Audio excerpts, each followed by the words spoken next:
Howdy, Riffers. This is David Sanchez, and this is episode 62 of the Riffs or Die podcast for Wednesday, February 2nd, 2022.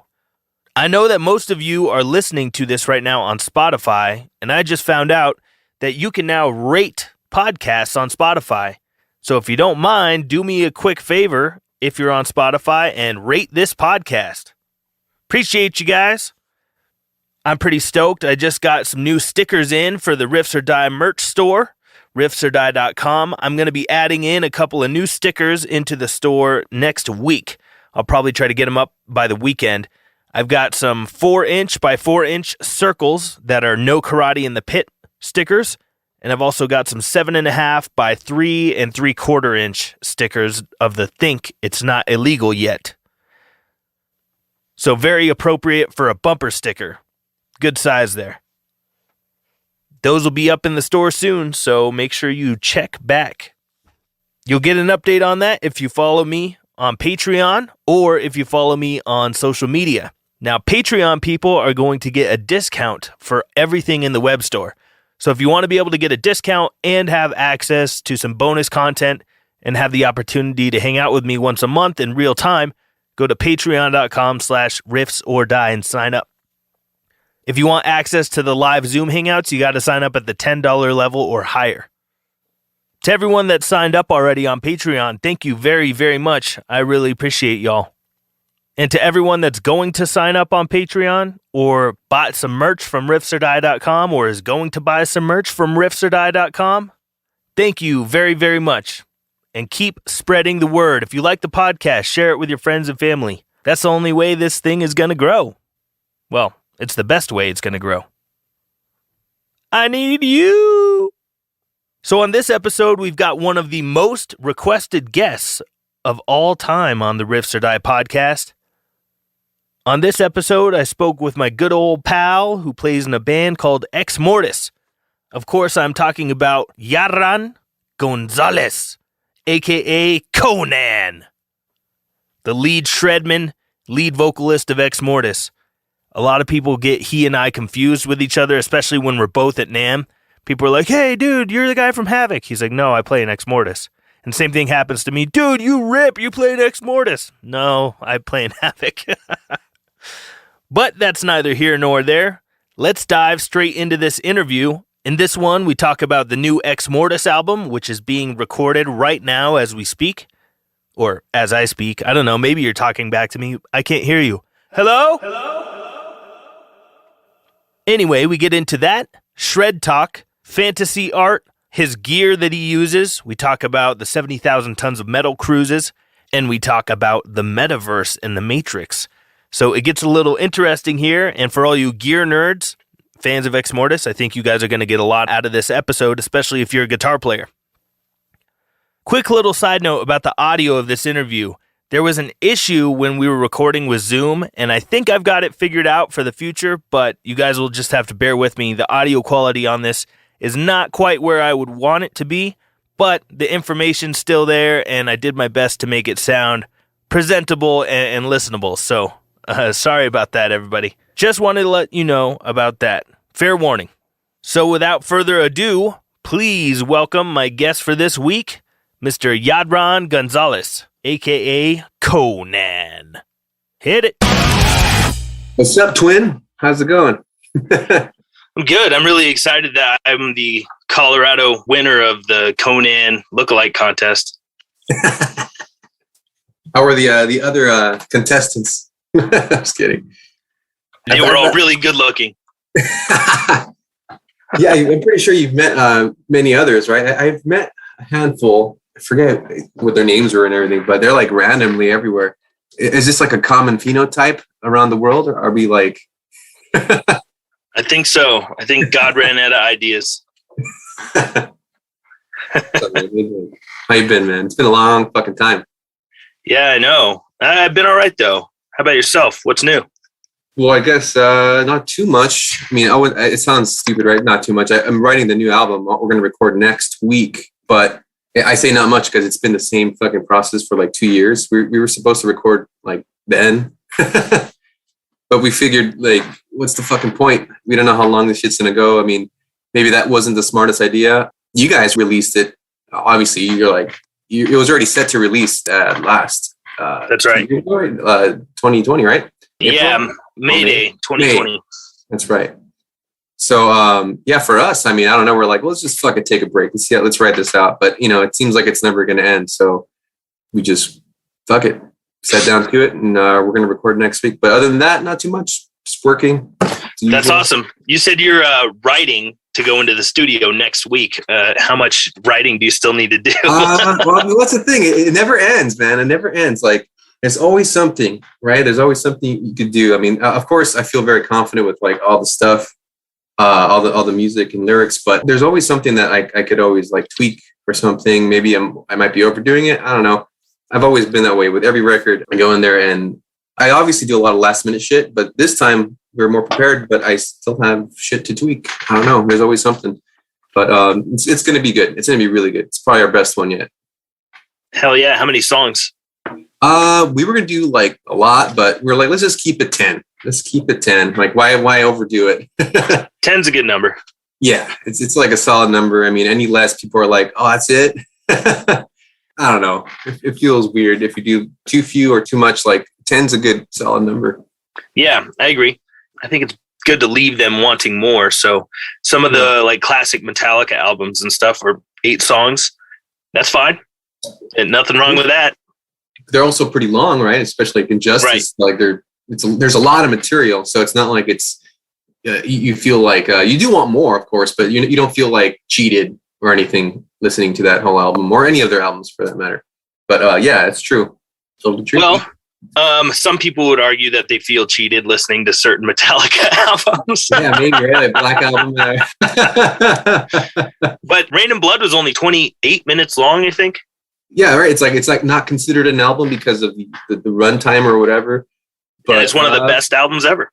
True. Yeah, I mean, because it's just totally different approach, totally different attitude. I don't know. I mean, I don't feel like cheated listening to that either, I guess, because there's enough songs in that one, right?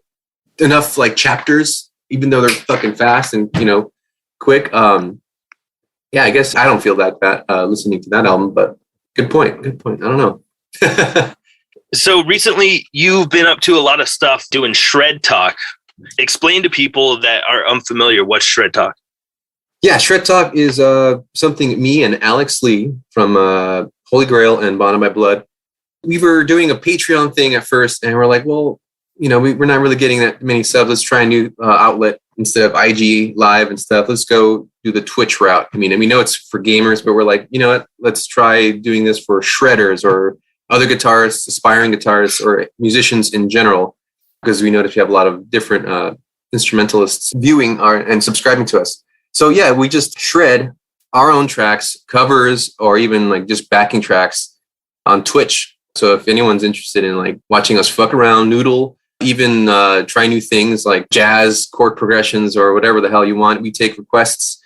Not all the time, but we, you know, sometimes we do. Yeah, go ahead and hit us up on Twitch. I guess, what is that? Twitch.tv/Shred Talk. You don't have to subscribe to us. You could just make an account and you'll be able to chat with us. So, you know, we can see what you're asking or talking about, and we just chat along with everyone on the feed, which is cool because on Instagram, it's just, I can't really go back so easily and answer everyone's question and whatnot. So Twitch has been really good. Twitch has been really cool. We've been doing this shit every week for a year now. Actually, yeah, we just hit our anniversary this month. Awesome. So, congrats. Yeah. So yeah, I don't know what to call it. It's like a shred channel. We shred, we talk. That's what we do on there. And then what's your Patreon if people want to subscribe to it? Right. Patreon.com/Shred Talk. All one word. Same thing. Pretty straightforward. On there, we have a lot of guitar lessons we've been posting every week. So we have about, at this point, 60 plus videos. Anything shred. A lot of them are kind of intermediate to advanced level, but we've been trying to do like beginner stuff too, because, you know, I guess we get a little carried away. We have like an itch to shred all the time, you know? But yeah, I mean, check that out and see if it's something you guys like. I mean, we have different tiers. Check that out. Killer. So I wanted to ask you about this. I know that Exmortus went on tour recently. Right. Yeah. We did a short run in summer, actually, in July. We did Reno, a couple of dates in Northern California. San Francisco was one of them, which was interesting because right after that show we played, they started to enforce the vaccine cards, which is pretty good because we didn't know that. And then we found that out like the week after. We're like, oh shit, we barely fucking made it. We were barely able to play that show. So in San Francisco, is it literally every single show everyone has to show their papers? I think so. Yeah. At least, well, DNA Lounge for sure. 'Cause that's where we played, and that's where we found out because that band Hellsot from San Diego, they said they were supposed to play that show. That was enforced, I guess, too late for the guys to get their cards or whatever. So, because I think once you get your card, you have to wait like 2 weeks for it to be effective, which is ridiculous. Sure. But whatever. That was the case with one of the guys or something, so they couldn't play it. So yeah, that was a bummer. Did they go all the way up there to find out they can't play? Actually, no. That's okay. That's good. Yeah, because that would suck a lot. Yeah, that would be fucked. But no, luckily they found out ahead of time and they did the other dates they were going to do. But yeah. Was San Francisco the only place that obviously it happened after the fact? But was there anywhere that was weird? That was a challenge to get into or have people attend? Not necessarily. I mean, the turnout seemed to be. I mean, that show itself that was right before the enforcement. I guess it was fucking great, sold out, and and maybe it's because at that time I hadn't played a show in a long time, so I was just blown away by the amount of people that were there. Because thinking about it, at that time it was like a whole year and a half going to a live show, and I was really impressed. Were you guys playing the upstairs or the downstairs? Upstairs. Yeah, downstairs. I don't know if we could sell that out yet, but hey, not far off. That downstairs is not terribly huge. True. I remember we played the upstairs, and it was a hot, sweaty mess. Oh my god! Yeah. That was when we played with you guys on the. Which run was that? That was like with Warbringer. With the Conformicide runs you were guys doing, right? Mm-hmm. Yeah, that was sick. That was packed.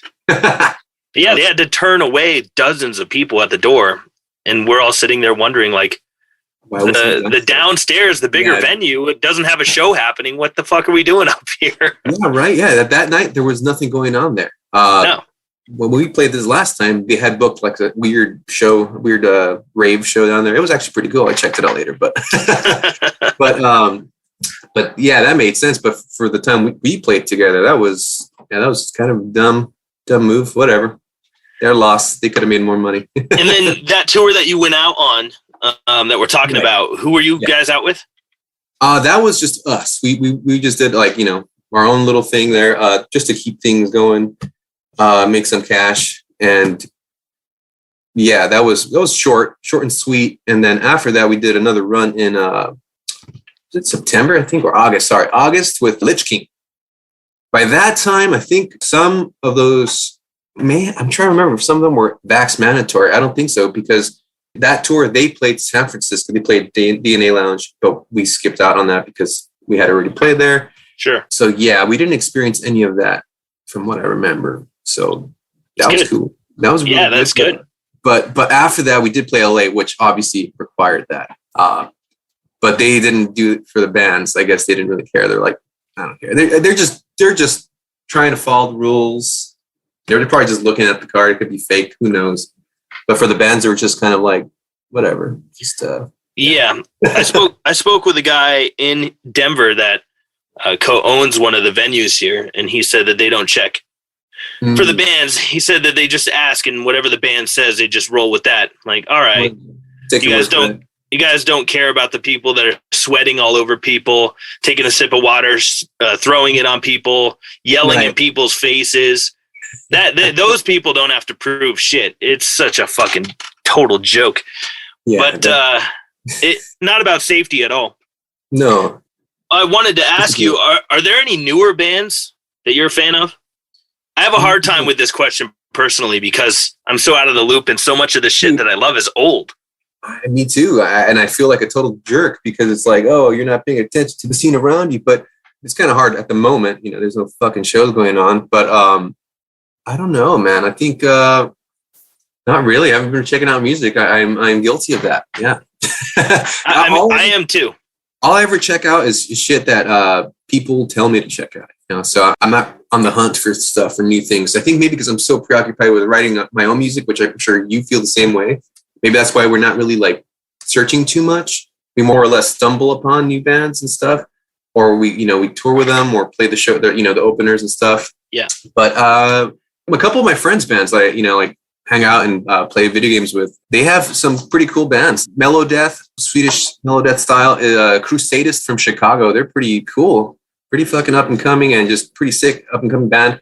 And another band from the Bay Area called War Troll, which is like, high fantasy fucking battle music. So those are fucking cool bands that, they're barely getting out there with their material. I don't think any of them are signed yet, but they're fucking sick. You should check them out. And speaking of fantasy stuff, you guys have a lot of that fantasy stuff going on, especially on the album covers and t-shirt artwork and stuff like that. So I do have a random fantasy art nerd question for you. Sure. Frank Frazetta or Boris Vallejo? Ooh, that's a tough one, man. Yeah, because, I think I might have been asked this before, actually, but I don't remember what I answered. I guess my mood changes, depends. It's like when someone asks me Maiden or Priest, I'm like, fuck. Some days I'm like Priest. Some days I'm like Maiden. Yeah, depends. I don't know, man. But lately, I would say Frazetta. I think I was more of a fan of Frazetta, I guess. Maybe how I am with like Priest. That's why I always usually answer Priest, but sometimes it's Maiden. I think that's like that for me for some reason. Maybe because of the whole Conan connection or whatever, right? But Boris is fucking like, I think his shit was way more detailed, it seems. Like more like fine-tuned. I know what you mean. I feel like Frazetta's art and Boris's art are very similar, but right. Frazetta's seems like more punk rock. Yeah. It's a little more raw. Yeah, I think that's why I like it, just a little more. Has that, element to it. But yeah, I think, Frazetta for today. There's that movie that he helped animate that I really want to see. I've never seen it. Was it Fire and Ice? Fire and Ice. Yeah. It's a cult classic for a reason. I mean, it's not, I don't want to like shit on Frazetta or anyone else that worked on that, but it's very slow. I remember like watching it like with an ex-girlfriend or something, because she liked fantasy and stuff, and I'm like, oh yeah, I remember this movie, and I had watched it a long time ago, and I thought it was cool because it's style and everything. But she's like, this sucks. I'm like, fuck you. I grew up with this, I saw this show when I was like little. It got me into fantasy, but I guess she was kind of right. I mean, it's not that it sucks. It's just so slow. It's just like so cheesy, but I don't know. I love that shit. I like that, So I mean, I don't know. I'm curious what you think about it. I'm curious if you dig it, for what it is. I mean, if nothing else, I'm sure I'll love the animation. I've seen clips of it. It looks amazing. Yeah, it's just really cool. The style is really cool. There's a lot of cool, like, characters that have, it's sick. It holds a special place in my heart artistically and fantasy realm like stuff. I just like that shit. So yeah, I hope you dig it. Who did the artwork on your last record? On the last record was Toha Mashudi, if I'm pronouncing his name correctly. He goes by Ahot on Instagram. Ahot, like dot, I forget, 76, I think. That maybe that's the year he was born.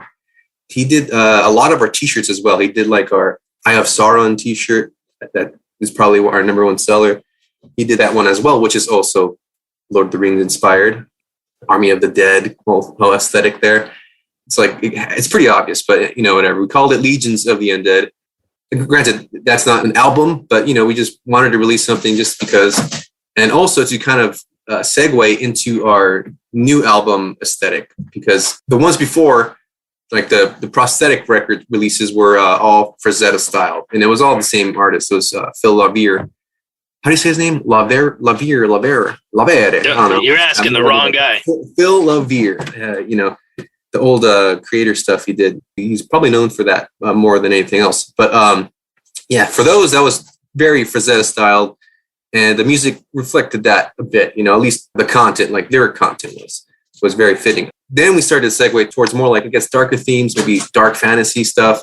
Yeah, this new album is going to be a little more towards that. Not that we're going to change our whole direction, but we figured it'd be kind of cool and to do something new, keep things fresh for this next album on the new record label, which I can't just say just yet who we're on, but yeah. Soon. Any idea when that'll be announced? That should be announced soon because we're hitting the studio Monday. Next Monday is our first day of recording. So maybe that day or after the recording's over with. But yeah, very soon we're going to be announcing some stuff. Hopefully we get things rolling again this year. But yeah, that's the plan. Awesome. Who's doing the new record? Who are you recording with? Same dude, Zach Oren from Oakland. We had ideas to just go, do something local here in LA, but like with I can't even pronounce his last name, Plotnikov, Mike Plotnikov, that recorded Warbringer. He did a fucking excellent job on those records. But I don't know. I've recorded with him once. I did the Arclight track with him, that cover, and he was really cool. And then the whole process was really nice. Really sick studio and everything. But I think we just developed such a deep connection with Zach that he knows how to get things out of us. If you could fuck around with him, joke around with him, he'll tell me like, dude, that sucked. Do it again. He's on us, he tries to get the best out of us in each take. And he's really good with just understanding what we want in general, because it seems like we have the same interests and we grew up with the same kind of, music. So we know what we're going for. Here's a riff. He knows how it wants to sound without really telling him. So that's why we keep going back to him, at least to record. We might get someone else to mix and master. It's always good to do that, right? I guess. Sometimes depends on who you're working with. But what about the last record? Did he mix that one as well? Yeah, he mixed and mastered that one too, and I thought it sounded great. I mean, yeah, it does. We'll see. We'll see how it is in the end.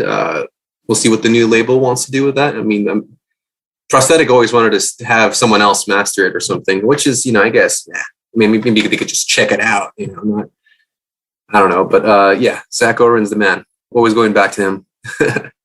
Oh yeah, awesome! I've never met him before. He's pretty cool. How old is he? I think he's maybe a few years older than I am. So he's probably mid-30s, I think. Okay. Yeah. All right, cool. He played in Midnight Chaser. I don't know if you've heard Midnight Chaser. They used to be on Heavy Artillery back in the day when we were all starting. What else did he do? But he did like old school British heavy metal style stuff, thrashy stuff. So yeah, I guess you haven't heard of Midnight Chaser. They're, I guess, not as big. Yeah, I've never heard of them. No, they're cool. They're cool guys. Yeah. So you are one of the most requested guests that I've had on this show. Cool. A lot of people have wanted to hear me speak with you. So thanks for taking the time to do it. A lot of people that are listening are probably going to want to know what kind of gear you use. Okay. Yeah. Well, some of you may know that I'm a Jackson guy. I've always have been. I've been using a lot of the Pro Series models. They're all pretty good for like the price range. They are going up in price. So, I mean, I don't know. Up to you guys. We still want to do that for Jackson players, but I still always play them. I just love the way they look. They shred well. Anyone could say differently about their preference. Like, Alex is all about Ibanez. Yeah, he's leaning towards Strandberg now or some shit. I love guitars in general, but I think on stage, that fucking V, it just feels great. And it looks sick too. So that's my go-to for Exmortus, at least. Rhodes V, bright colors are preferable, but whatever. V guy only, right? You only play Vs. Only for Exmortus, yeah. Okay. Yeah, because I do have some Dinkies. I like Dinkies. I have a Soloist, and I think I have an SG too. Actually, I have a Gibson SG that I rarely play, but I do like the way it sounds. But I do have other guitars, but I guess everyone only sees me with these live. So when I do the streams on Shred Talk, sometimes I'll bring out the Dinky, and they're like, "What the fuck?" They get just. It's weird, like how we associate things with someone like just because so they always use it, and seeing them with something else, it's like, "What the fuck are you doing?" It's like blasphemy or something. So that seems to have happened with me. What about pickups and strings and amplifiers? I've always used stock, so like for Jackson, for the most part, it's always been like Seymour Duncan's. They sound good. You do a lot of stuff with it. But I think the JBs are kind of the more standard one that they come with. They're a little too bassy, so I kind of like switching them out with the Duncan Distortion or another one that has a little less bass and a little more mid or higher end. Sure. So yeah, that's my go-to for switching out to a Duncan Distortion. What was the other question? Strings, any pedals, amps? Strings, Dear Dario, they've been pretty cool to us. It was right before the pandemic where they wanted to work with us because we were with Dean Markley before, and they were kind of like, I don't know what's going on with D Merkley, but whatever. So Dario hit us up, and they had a better deal, so we're like, fuck it, let's just go for it. And yeah, so they've been pretty good. The strings are, strings are strings, I think, unless you're using like maybe elixirs, then there's a huge difference. Those things last forever. So as for other ones, I don't know. I can never tell the difference too much. So yeah, Dario was sick. It's cool. And what gauge do you use? Oh yeah, I use for E flat, I use 10 to 46. Okay, yeah, 46, like standard. Yeah, standard. I used to do 11s, man. I used to do that shit, and I just, like lately I've been feeling like the strain. Oh yeah. And it's like, what am I trying to prove?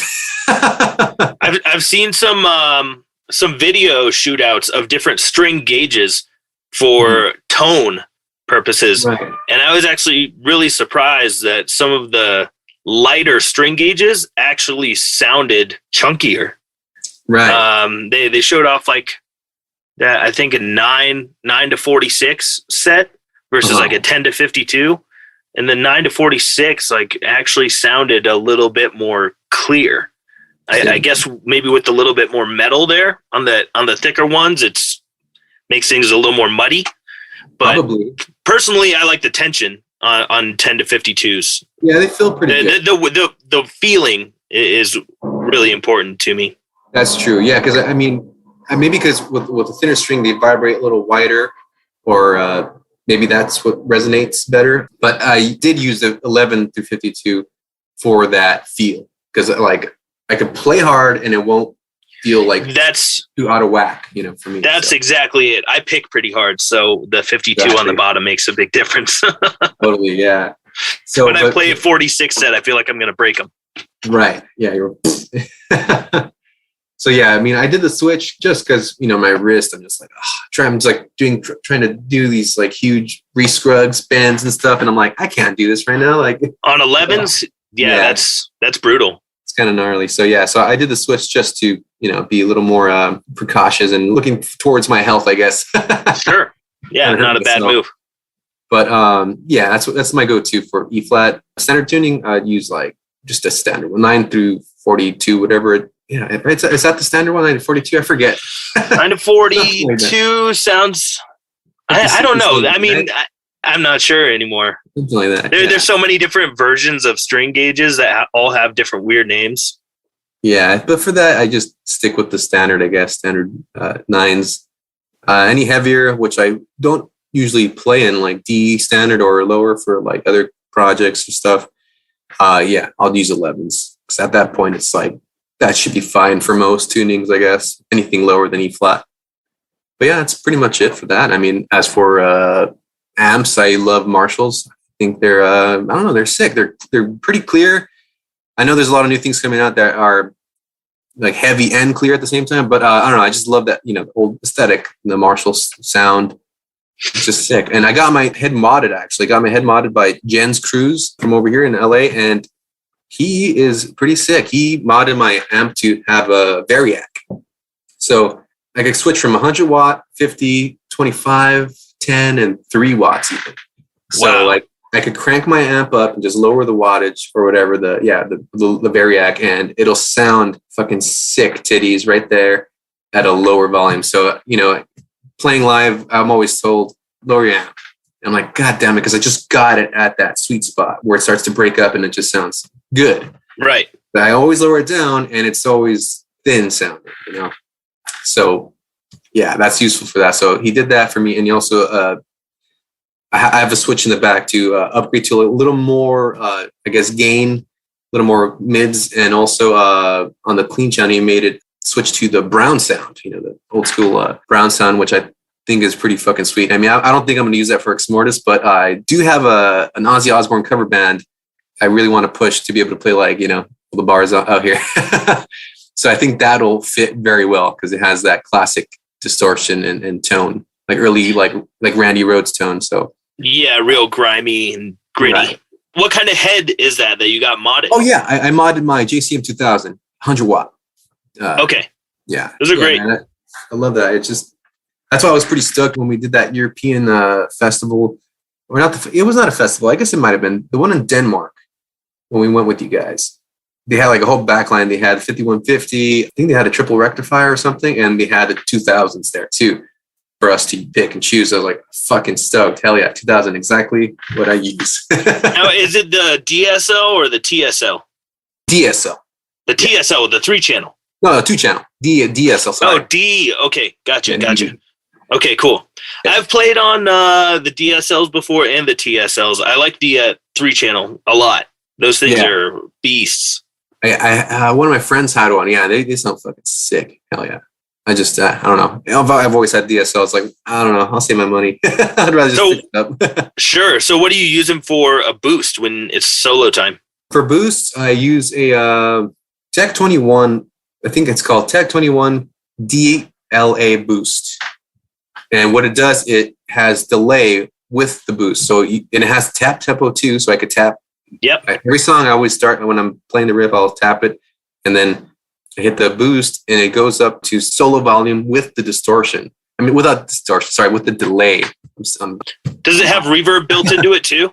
No, it does not. But I mean, the delay, I guess, is good enough for that. I mean, I do want totally. Some reverb.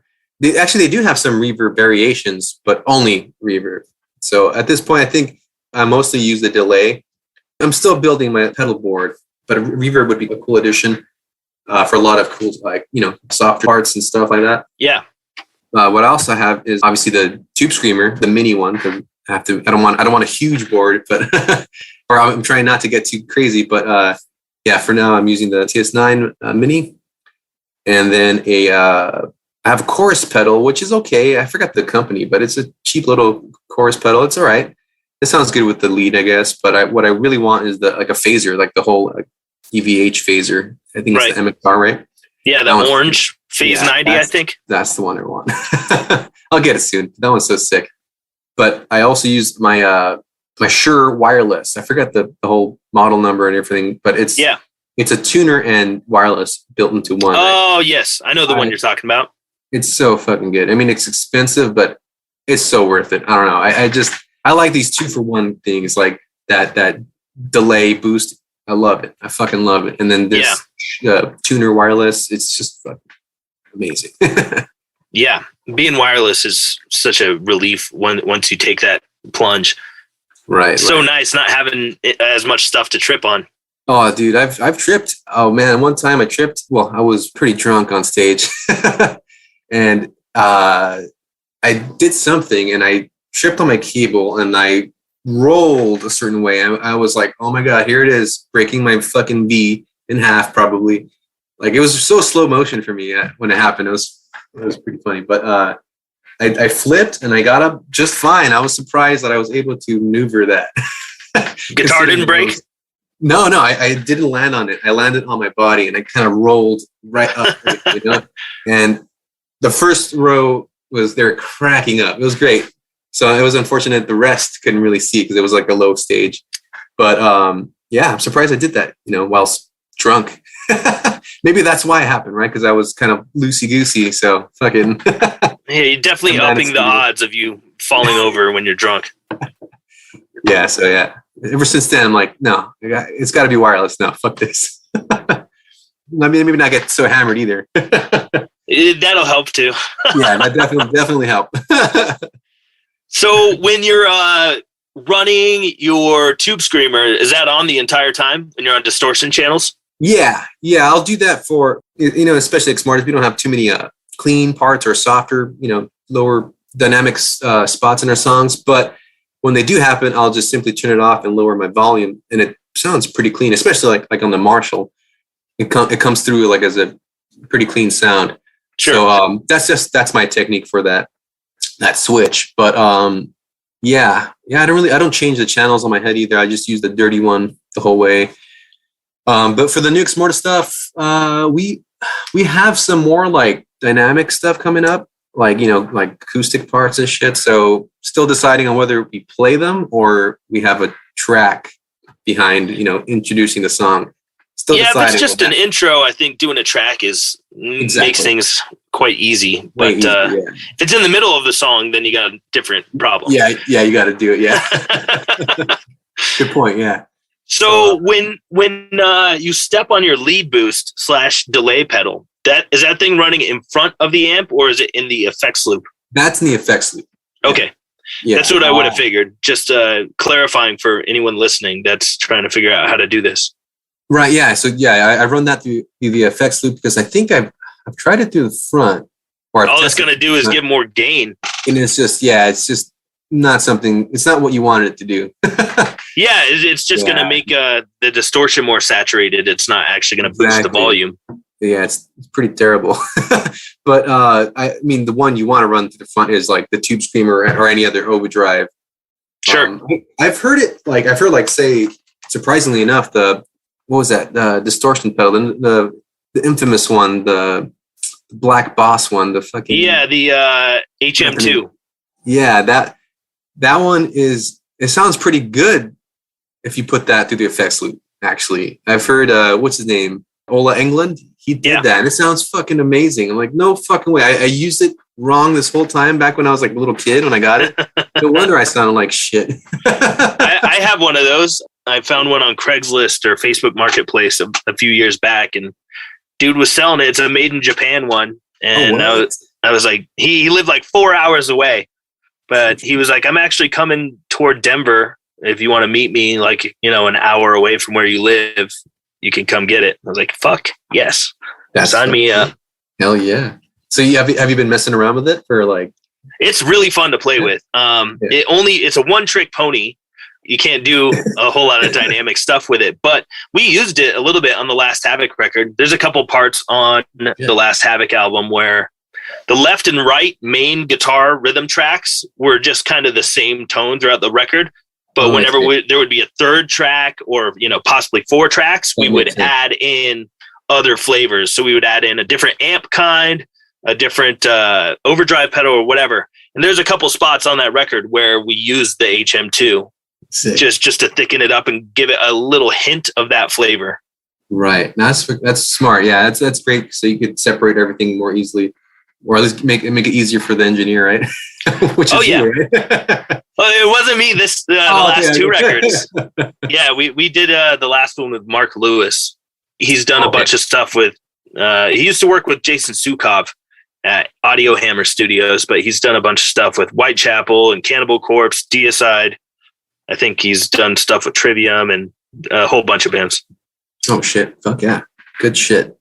Good fucking shit, man. That's cool. Yeah, I want to get one myself just to fuck around. I might do the same, when there's another layer, fucking just just throw it right up the middle with the third guitar track, and you'll get that flavor, but it's not gonna like make a mixing nightmare, like you said, for the engineer that's got to work with the tracks. Hell yeah! I'll see if I can get one in time for next week. Yeah, go borrow one and throw it on your record in a couple spots. I personally like it where we used it on the Havoc record because the Boss HM2 is so grimy and so distorted and not like a tight sound for like palm muting and stuff.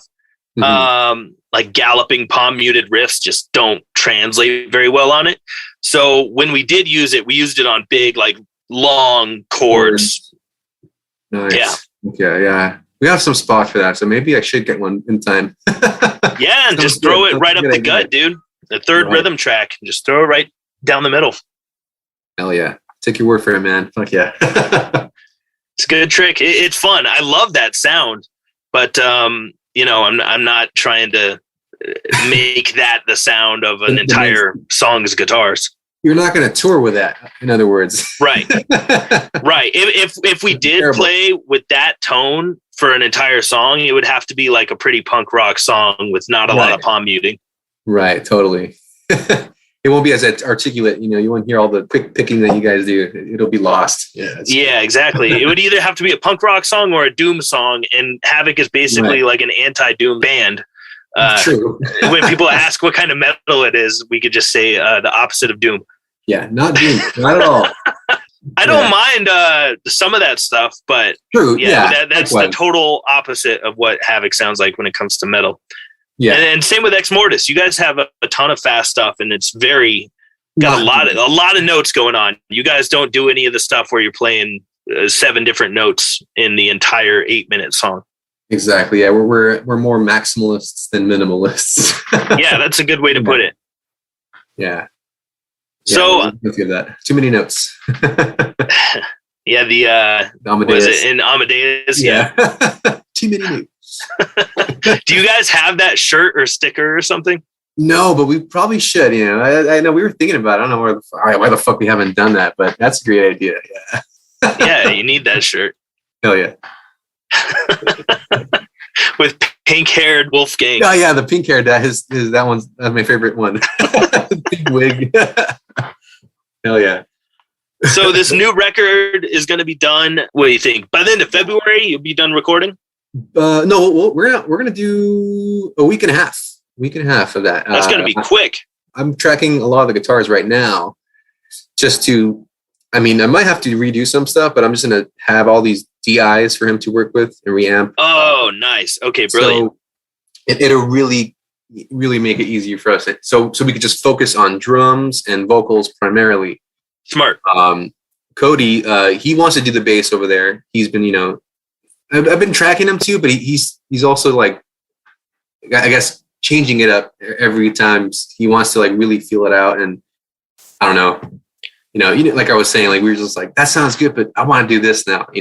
Let's see if this works. So yeah, that's fine, and it's good to have an outside ear, like the producer that you're going to work with. He'll be able to point you guys down the right path.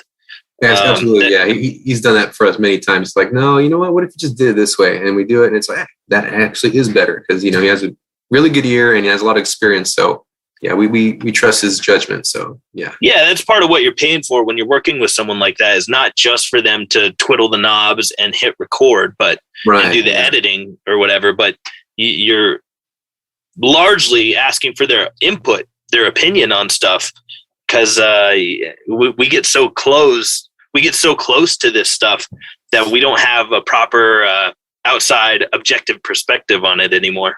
Right. Yeah. And I've learned that the hard way many times before, like, especially like beginnings of Exmortus, like, I'm like, no, I want it to go like this and that. And then, at the time Mario was like, no, it's like, I can't fucking do that or something. Because I wrote like drums that were like stupid fast. And it's like, I can't fucking play that. Like, what the fuck? And that or other things too. Like, we need a little more groove here. You're playing too fast. And I'm like, oh shit, you know what? You're right. So I definitely learned over the years to kind of like hold back a little bit and then, speed up when appropriate. Yeah. And it's very important to have another opinion on your work, because you get so deep into it, it's kind of dangerous. It can be. I mean, good things can definitely happen without that outside opinion. Right. However, it's definitely valuable, especially when you can afford to pay somebody to give their input like that. And it's a seasoned pro that knows what they're doing, knows what you're looking for, likes the same kind of shit you like. It's not like this producer's trying to turn you guys into Katy Perry. Oh, hell no. Fuck that. Which, I mean, would be cool. It would make millions, but nah, fuck that. You got to brush up on those 3 chords. Yeah, right. It's not 2-5-1. That's who knows what the fuck they use. I forget. Just 1 and 5. That's it. 6-5-3-1. 6. Whatever they are. Yeah, something like that. When do you expect that new record's going to come out?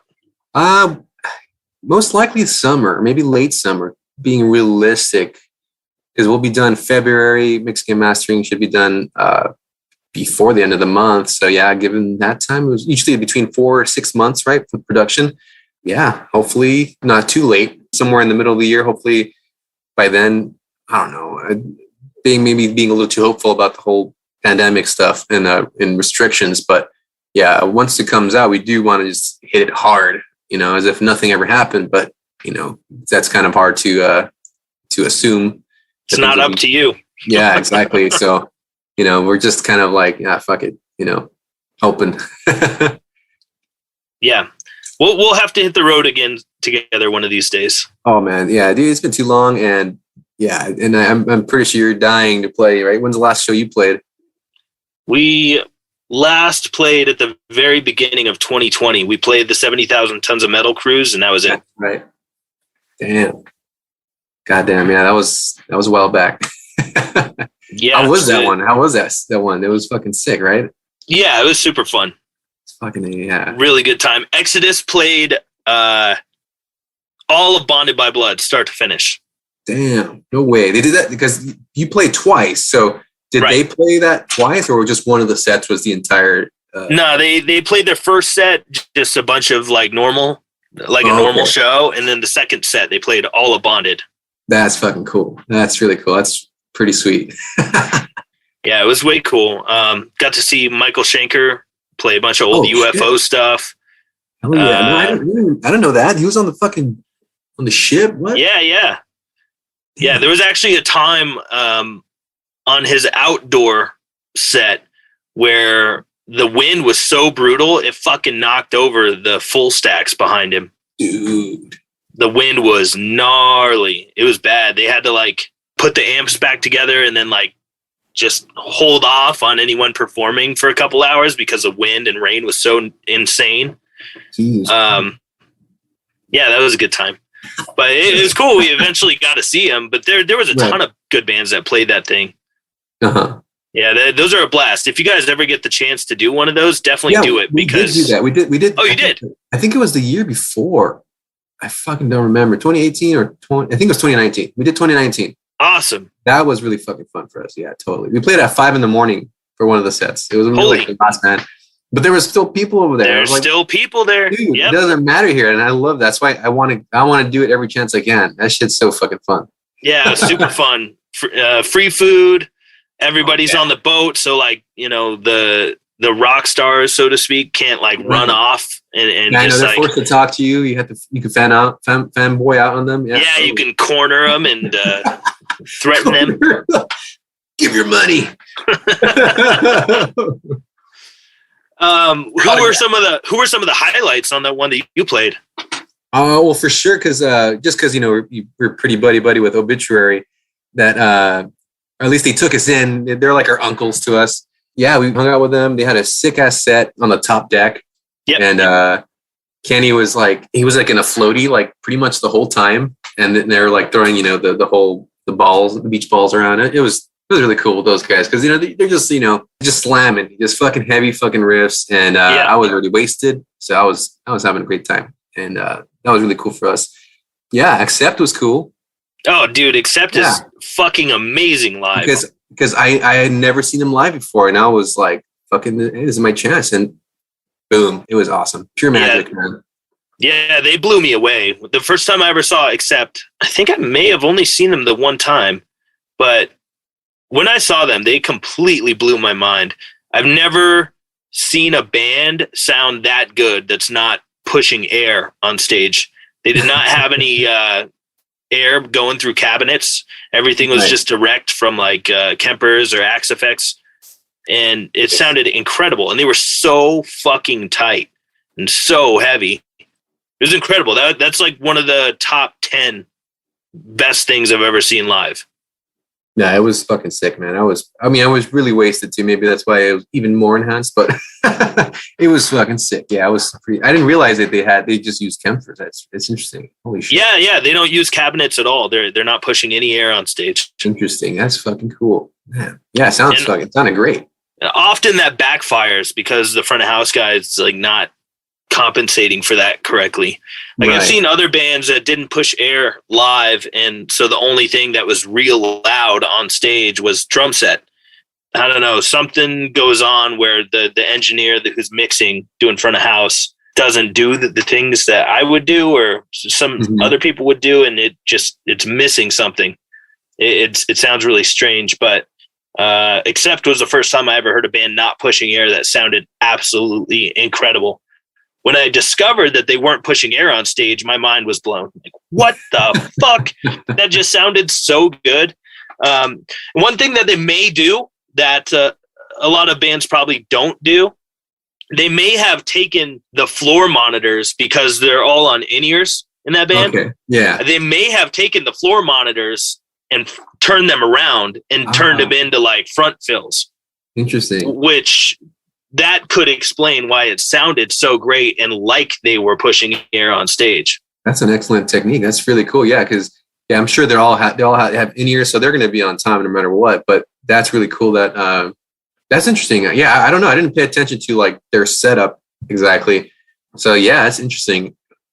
That's really cool. What some of those bands will do, they'll take that front of house mix, send it back to the monitor desk, and they have the monitor guy feed that through to the front, the wedges on the floor, and you just turn the wedges up and face them out toward the crowd.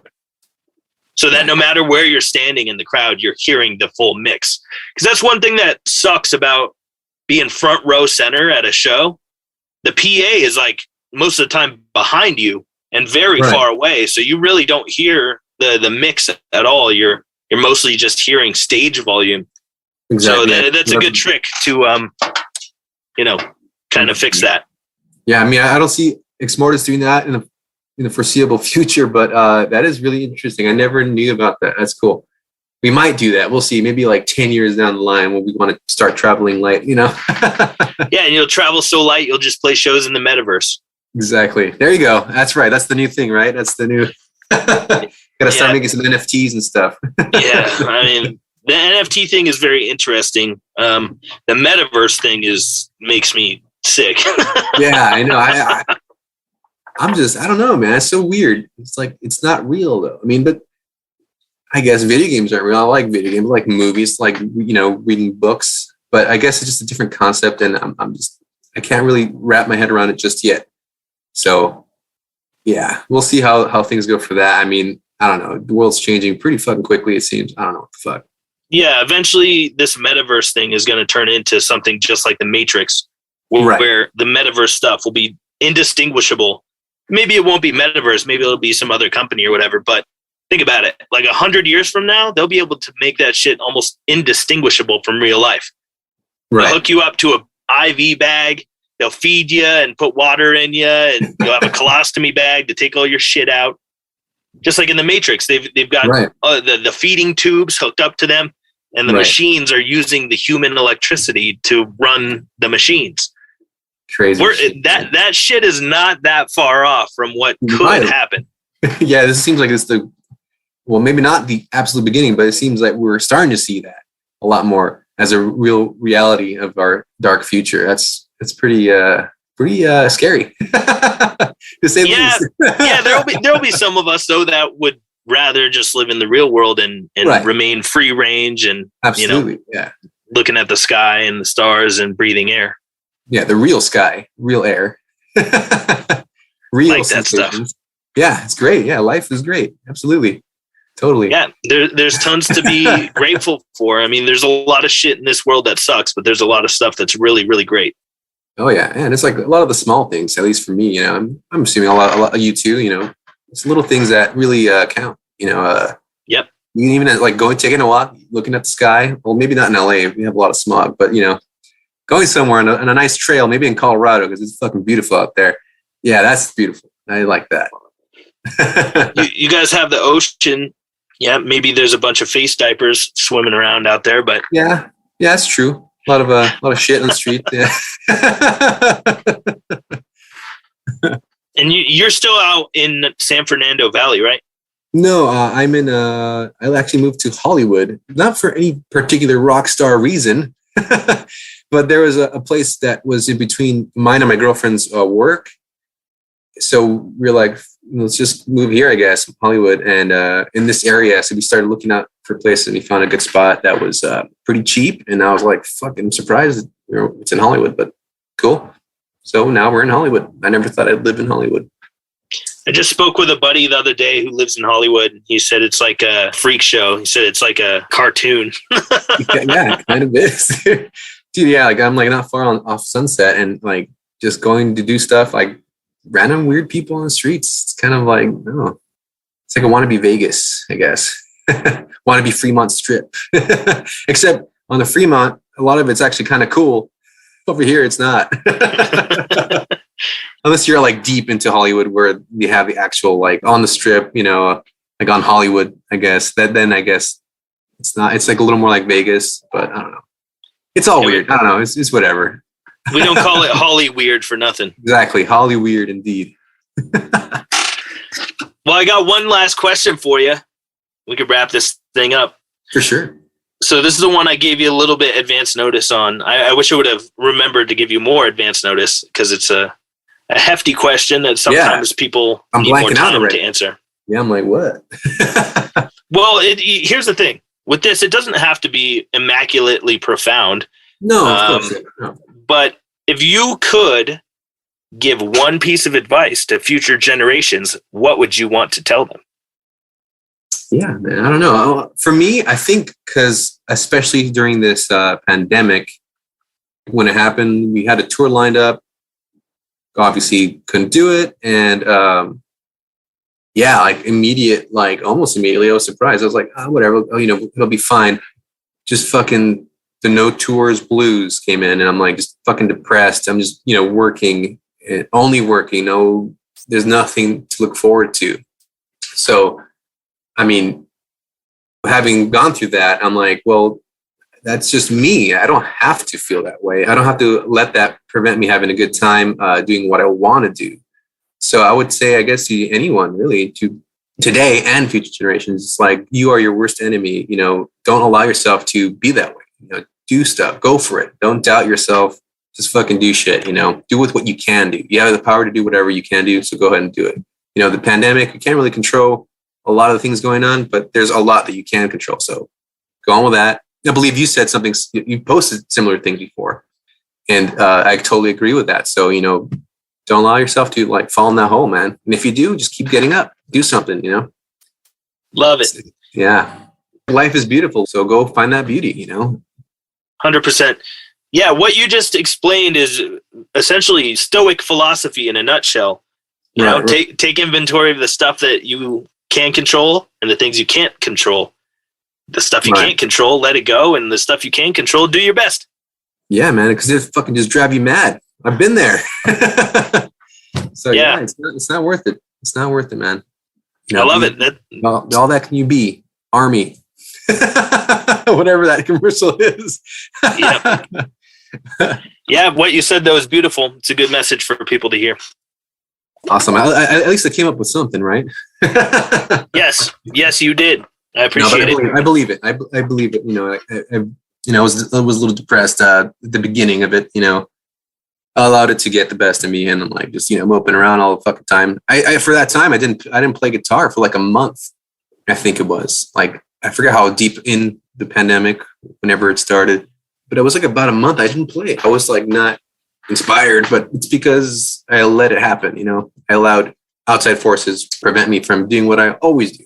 Always playing guitar, even at home. Even if I'm not touring, I'm playing guitar. But at that time, I let it get the best of me. So glad I realized that sooner than later. Otherwise, I wouldn't be finishing the album right now or whatever. So yeah, I'm glad I did that. So everyone, wake up, let's do it, get on with it. Love it. Yeah, you can't control outside things, but you can control your reaction. Absolutely. Oh yeah, man. Love it. Well, thanks for spreading that message of strength. People need to hear that stuff right now. I know, right? We're all need a little bit of help mentally, emotionally. I don't know, but yeah, it seems like a lot of our friends are we're in that spot too. So yeah, it seems like everyone's kind of breaking out of that. Good for them, and good for anyone that is going through that too, and just breaking out of that shit too. Yes. So if people want to find you, where should they look you up? Good question. I haven't updated anything on the website, possibly due to this particular situation, but you could find at least all of the links to our social media on exmortusmusic.com. So EXMORTUS music.com, and our Instagram, YouTube, Facebook pages are there. So that's the quickest way. Also, if you want the Shred Talk stuff, you can find me there. I'm on every week. Maybe not next week because I'm going to be recording, but Alex will be on there.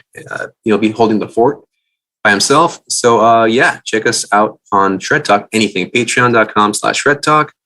Twitch.tv/Shred Talk. Do you want people to follow you on social media? Yeah, if you want to hit me up personally too, that's fine. When I can get around to reading messages and stuff, yeah, I could do that. You can hit me up on Facebook. I think it's my name, but then again, I'm not on there as much. So where are you on the most? Instagram is probably best. I realize. So Slave to the Sword is my username. Slave number 2, the sword. The S word. The S word, yeah, Slave. I know, it's funny. I tried using that name as like on a game or something, like a gamer tag, and it's like, oh, you can't use that. It's like offensive. I'm calling myself a fucking slave, dude. It's like, what the fuck? Fucking censorship, man. It's fucking, oh man. So I came with something else, but yeah, Slave to the Sword. Cool. I'll link to all that stuff in the description for this thing. Hell yeah, man. Thanks for that. Thanks for having me on here, man. I'm stoked, and I haven't seen you in a while. Granted, we're not in person, so this is, the next best thing. But definitely, I'm stoked for the future. What you guys are going to come out with, and we could hopefully do another run. Yeah, many absolutely. More runs, why not? However many you guys can put up with us, Oh, we love touring with you guys. Yeah, man. Had some pretty good runs. Yes, we have. All right, cool. Is there anything else you want to tell people before we get off of this thing? No, I mean, just other than the fact that we're recording, so expect, more news on our social media about the new album and, new record label and, our plans for summer and thenceforth. So with that said, legions ride forth. Sounds good, bro. Thanks a lot for taking the time, and I'm really looking forward to hearing your new stuff. Thanks a lot for listening to the end, friends. I appreciate you very, very much. Make sure to check out riffsordie.com, pick up some merch, and if you want a discount or you want to be able to hang out with me once a month in real time, make sure you go to patreon.com/riffsordie. And all the links to all the Exmortus stuff, all the Shred Talk stuff that we discussed here in this episode will be in the description below, so make sure you hit that up.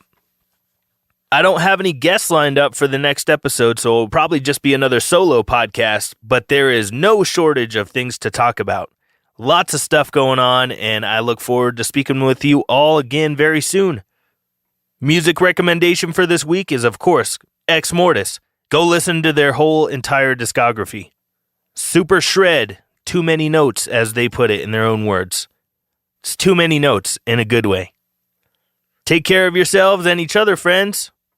Try to leave the world a little nicer than the way you found it. We're all going to be all right. I'll talk to you soon. Bye-bye.